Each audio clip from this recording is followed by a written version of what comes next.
Hi, everyone. Welcome to Mama Wears Athleisure. I am your host, Mariela de Santiago, a first-time mom. We focus on all things mom with tips to help make life easier and more organized for all you mamas out there.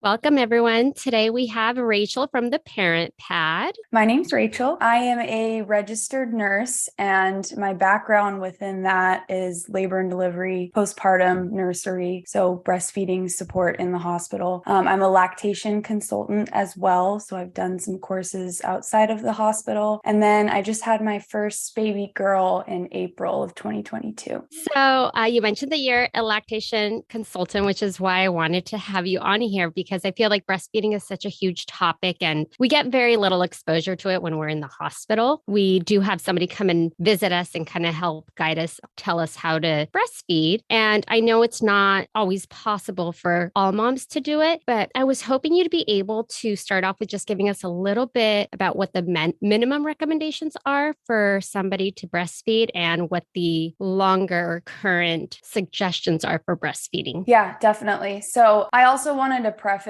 with, I kind of came in with this background of being a nurse and then started my business, the Parent Pad. And the reason I started it is because a lot of this was lacking. And we kind of depend on our hospital staff to tell us everything we need to know. And in reality, there's just so much. Within breastfeeding, I always like to say that any amount of breast milk is great. Breast milk is amazing. So even if you're mixing it in something, the amount of time that you can do it is the best. Any amount is best for a baby. But the American Academy of Pediatrics, they recommend to exclusively breastfeed for 6 months. So within that time frame, your baby doesn't need any water. I know that's always a question I get from parents. They don't need any kind of foods, so purees, solids, anything. Breast milk can be their entire diet for the first 6 months. We call it the AAP, that is the American Academy of Pediatrics. As of July of this year, 2022, they said that it's beneficial to continue until 2 years and beyond, really. Breast milk never really loses its benefit. Your body kind of adjusts to exactly what your baby needs. And in that second year of life, it really continues to be a great source of nutrients and the antibodies, immunity factors too. So a long time. They extended it a whole year. I know that is pretty crazy. I'd like to,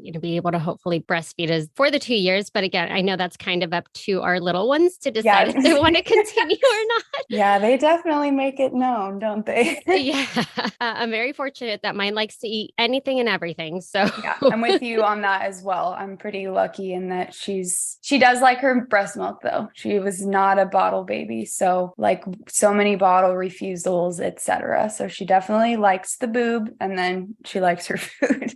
But she knows what she likes. A great topic for another one, just talking about the bottle refusal. I just keep thinking about so many topics. This can go on for days, I feel like. Yeah, there's so much. Would you be able to share what some of the benefits are for breastfeeding when it comes to baby, and then what some of the benefits are for us as mothers? Yeah, I could go on. Like you said, I could just talk about this for days, but breast milk is absolutely incredible. I honestly, to not be dramatic, but I could start crying. It's just so amazing. So for your baby, your body will actually sense when your baby is more thirsty. So there'll be more water or electrolyte content when they're hungrier. So it'll be a fattier feed, more of that, what we call hind milk. It will know if your baby's cold. So your body will heat the baby up. It will know if your baby's hot. So it will cool the baby down. It adjusts like crazy. And we always want to know how many physical ounces does my baby need. In reality, because the composition is changing so much, it doesn't matter if your baby's 8 months old. It doesn't mean they need 7 ounces like formula would, if that makes sense. The fattier content will change based on what they need at a certain age. We haven't even really begun to study everything that it can do. But one of the major things that you can never replicate is the antibodies. So you pass those to your baby. And the way that I always explain it to people is they pass through the milk and they kind of sit in the baby's mouth and they fight anything that could go in. So it just goes into their digestive system and then they poop it out. They don't get those foreign viruses and bacteria into their body. And then with that, you're going to have, they say, so statistically, if you breastfeed a baby younger than a year for 4 months exclusively, there will be less hospitalizations for lower respiratory tract infections. So think like RSV, like what's going on around right now. It lowers your baby's risk for that. It lowers their risk for SIDS, sudden infant death syndrome. And typically that I always explain as they're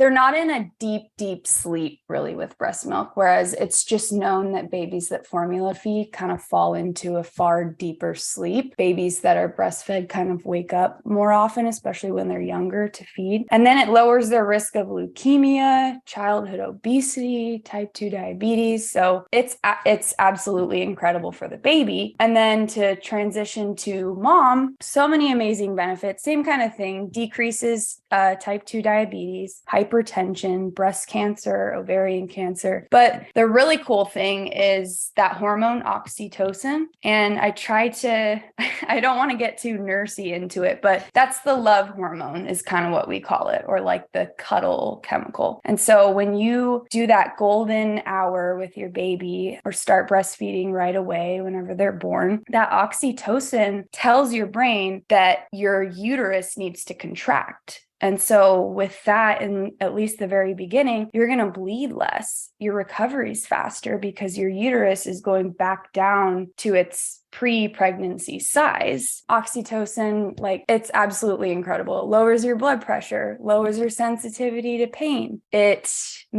bonds you too. So the baby also releases oxytocin, especially when you're skin to skin. And that's that bonding hormone. That's why you just feel this like sense of connection to them. And, all of that saying breastfeeding is extremely hard, especially in the beginning, but that just happy feeling, kind of feeling them against you, that's that hormone. And so that scientists have linked that to enhanced nurturing behavior in the mom, more eye contact, affectionate language. So it really helps you in that early postpartum period bond with your baby really well. Oh, that's great. So And lots of the cuddles are always so amazing. they're so great. I just like, you're going through your head, like, I need to be doing this, and this, but no, this is what I need to be doing. I need to be right here with this baby on me. I really like that you mentioned that it is hard. It's such a difficult job. You're sitting in a chair or wherever it is that you're breastfeeding, and it takes so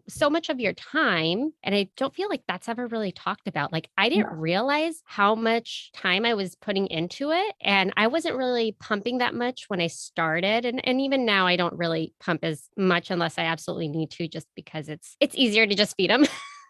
So is. Yeah. And I always say that too. Pumping is breastfeeding. I've heard that not mentioned enough. That's absolutely breastfeeding. There's people that say, no, that's not. It's a full-time job. It's like the equivalent of a 40-hour work week job. So the breastfeeding, pumping, cleaning, all of that. You're right. It really isn't talked about how much, and you're starving. Unless you have food right there, you're starving. And then, not even talking about another child being present, maybe. You can't always just sit there and, feed your baby on the couch or whatever it may be if you have a toddler running around. So I always like to talk to people about ways to feed baby in a carrier or find ways to kind of still be able to move around while doing that. It can be beneficial if you can't sit down for however many hours a day. I have the wireless pumps, and at first I was using, the pumps that my insurance gave me, which was the one that you plug into a wall, and I just couldn't handle it. And I think that made it so much harder for me to sit and pump because I just thought about all the things that I could do with my time. So I invested in the wireless pumps and that way I could unload the dishwasher,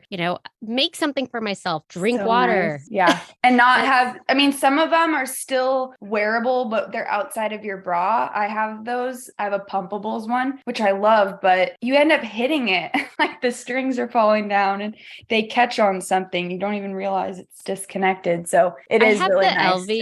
They Oh still yeah, those sometimes are will like great. those are nice, and sometimes they'll like maybe spill a little. Yeah. But then you can't really like hinge Yeah. because you want to make sure Yeah. You everything's don't want safe. to dump it all. Yes. So, you still have to think about like what you can and can't do, but I just felt like I could actually do something with my time Yeah. while I was able to pump and relieve myself, like, because sometimes if your baby doesn't want to feed and you're either engorged or your baby is sleeping through the night and you still need to pump, there's all Yeah. of these things, which then leads me to my next question. Going into the clogged milk duct, which I've had a number of times, mastitis, which luckily I have not had. Me neither. I didn't know anything about this until I had a clogged milk duct and I just started Googling and I was like, oh my gosh, what's going on with me? Am I having some sort of like a weird disorder I didn't know about? Yeah. No, seriously, that was actually, and I didn't preface this in the beginning, but another reason for starting my business was it's great we have the internet, but there's so much information out there and you hear so many different things and explanations about things that it's like, who can I believe? What's actually the right answer, or where can I get condensed information about, this, and this. So that was another thing that we just didn't have time to educate people on in the hospital. And it's so common. So a clogged milk duct is just an obstruction of milk flow, and it's in a certain portion of your breast. I don't know if this has happened for you, but mine are like always near my chest wall, kind of like in the bottom area. They're always sort of in the same spot, kind of like down below, but you'll feel it. It'll be a hard lump that's semi-tender. It can get a little bit red if you look at the skin where it's happening. That is a clogged milk duct, and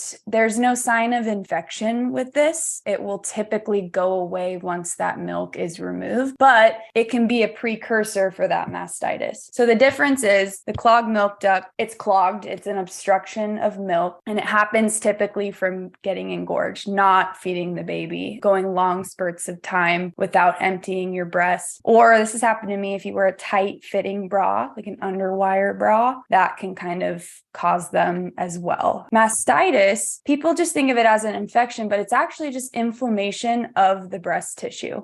So this happens when you have that engorgement, buildup of milk. It doesn't get undrained. Think of like a swollen breast. And then the infection typically comes from a cracked nipple and bacteria gets into your breast. That will be red. You'll then have a fever. You'll kind of have body aches, headaches, flu-like symptoms. You still want to feed and pump from those sides that's happening on. It's not like when you have mastitis, you can't feed your baby. That milk is totally fine. It doesn't harm the baby. But yeah, it can be painful. It can both go away on their own. I can get into that later. It can be super painful. The not fun part about breastfeeding. The first time I had one, I just remember the pain and Googling anything and everything that would help alleviate. I did invest in one of those like massagers that vibrates and has a little bit of heat. Those are great. I used that in the shower. I also got in the hot tub and just put my boob on the jet.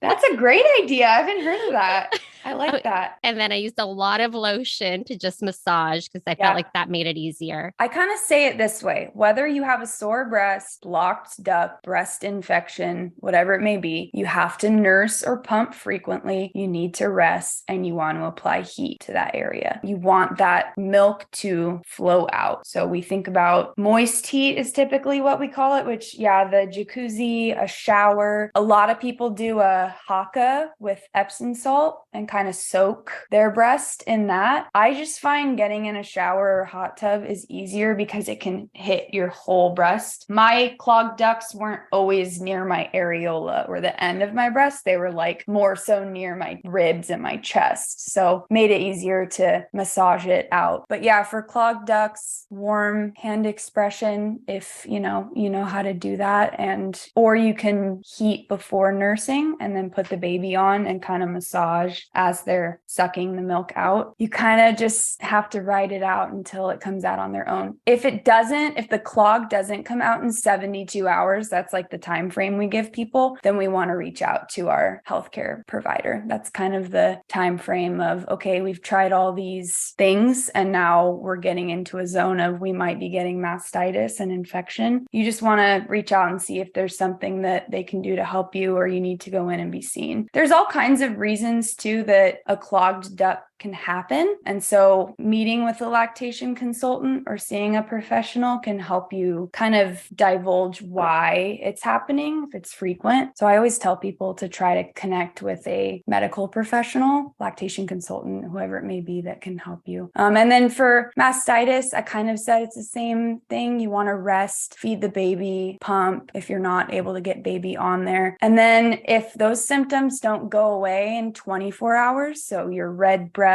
or if you get a fever, you do want to reach out to your provider because, that infection might spread if there's some sort of bacteria or virus in there. The fever is a good indication of something else going on. See, I didn't know that about waiting 72 hours. Like if you have a clogged milk duct more than 72 hours to reach out. Yeah, I have all my little textbooks in here, and my lactation one, that's kind of from a professional standpoint, that's what we tell people is about 72 hours to reach out. If you've been trying, the heat and massaging and feeding and it's still not going away. And the pumping. Oh, the pumping.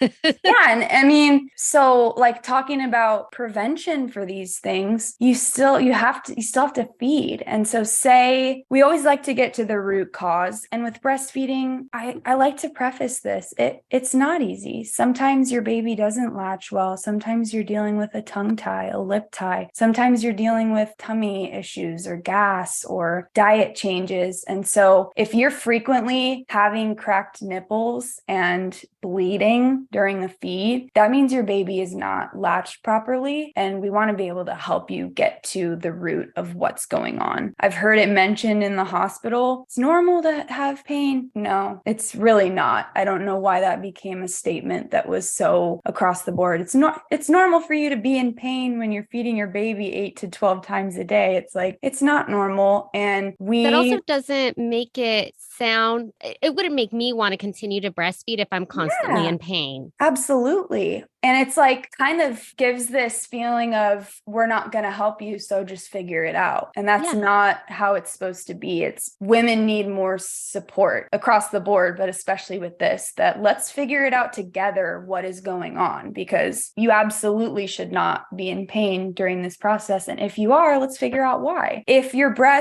after a feed, your breasts aren't soft, the baby is not draining the milk. Let's figure out why they're not getting that milk out of there. Is it just a simple position thing, like their lips are tucked in and they're not on there well? There's all kinds of factors as to why. And so really for mastitis and clogged ducts, if you can figure out they're happening frequently, if you can figure out what's going on, that will really prevent it from continuing to happen. And also during this entire process, I'm like in my pajamas all the time, but if you have to wear real clothes, try not to wear anything tight fitting. If you have any of this going on, you really want the milk to kind of just flow. So you don't want anything restrictive in that area. That will help prevent it as well. Kind of wearing comfy, looser clothes. And bras that aren't super tight, like sports bras. Yeah, exactly. Sports bras or underwires, all of that is never a good thing. Do you have any other recs, tips, suggestions? I did want to mention, so we have a class in San Diego. It's called All Things Baby. And you can attend our class to learn about breastfeeding before your baby baby comes or if your baby's brand new. We have a whole week there where we go over that. We have another week we go over baby wearing. There's a plethora of free breastfeeding groups in San Diego, and the Leche League has lists everywhere if you're not in that area. I really like to give people options for support because it does exist, and there are so many people that want to help you be successful on this journey. So if you need other recommendations, if you live in another area, you can always reach out to me, and we have a few resources on our website. And then another thing, a lot of people don't talk about pumping. Your flange sizes, so that's the kind of like the one that goes around your areola and your nipple, that comes in a size 24. That is not and this is from seeing hundreds of thousands of women in the hospital. That is not the average size of a nipple. We're not talking about the areola, we're talking about the nipple. If you can get your nipple sized before the baby comes and have that be accurate, that's going to help your journey because that's going to affect how your pump removes your milk. On our website, we list a free sizer. I have a sizer with me. Anyone that comes to see me or comes to my class, we can size you. That's so important to get it right because it can be really painful if half of your areola is getting pulled into that pump. And it can affect how much milk comes out too. Having the right tools, breastfeeding pillows are great. I always like to say this, don't let companies try to fool you into thinking that drinking a certain drink or eating a cookie is gonna bring your milk supply in. It's very, very, very simple. The more milk you remove, the more milk you will make. We want to be pumping and feeding baby properly, and then you'll be making more milk if there's not a medical condition, underlying that. I always tell people supply and demand, find a professional if you need help. And we all want our babies to be fed. So I think most insurance companies cover at least some time with the lactation consultant. I know that was the case for my insurance, and such a benefit if you do need that resource. So ladies, check with your insurance. What's the website? Now I'm forgetting. It's on my website under resources. There's a great site that is online and it will check for you. And it's typically virtual, or you can pick in person as well. There's so many great websites that can connect you via your specific insurance with the right lactation consultants. I think they even tell you what pump is covered by your insurance. Just makes it so easy to be able to go to one place and find everything. I didn't know that if you do have insurance, definitely check before to get your pump in advance. I didn't know that I needed to get mine how soon, and I was able to get it. I think it was like 3 months in advance, it's so nice to just have everything there and ready. Yeah. And I know it's become really popular to do like a breastfeeding cart so that you have snacks, you have breast pads, you have your breast pump, you have everything in this mobile cart that can kind of go from your room to the living room or however your house is set up. Such a great idea. I didn't have that.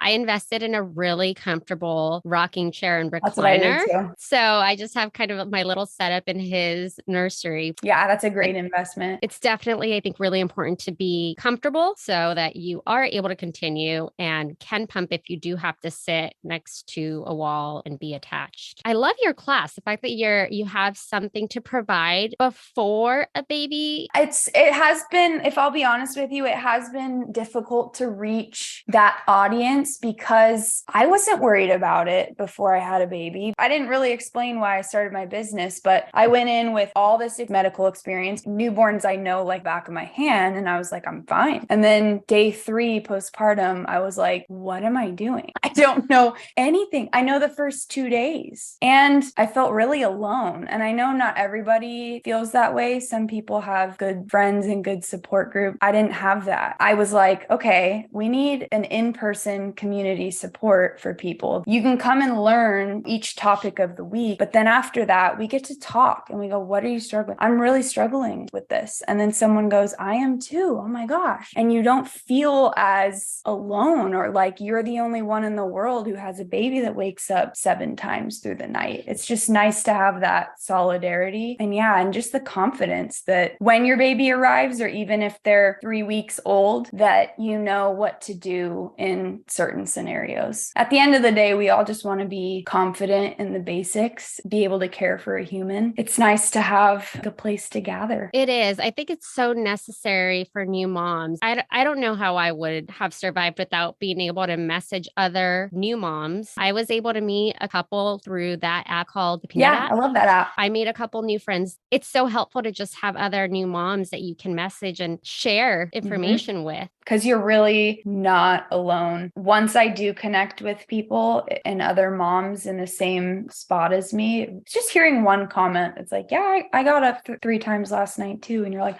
oh my gosh, that makes me feel so much better. Yeah. Like I was a terrible mom, like my baby didn't sleep well. And you're like, no, it's crazy what our minds can do. And so it does bring a lot of peace connecting. So today's takeaways: minimum breastfeed for 6 months if you can. Recommendations are up to 2 years. For clogged milk ducts and mastitis, make sure that you're constantly draining. So if baby isn't feeding, pump. And with that, I actually do want to add really quick, we deal with oversupply when we overstimulate. So if you're going to pump, it would be as much as you feed your baby, just to drain and just long enough to drain. It's not 35, 40 minutes attached to a pump, because what your body's going to do then is go, oh, we need to make more milk. Thank you for coming on. And I know that there's definitely going to be tons more topics related to breastfeeding that we can bring you on and talk about. I enjoy talking about it. So thank you for having me.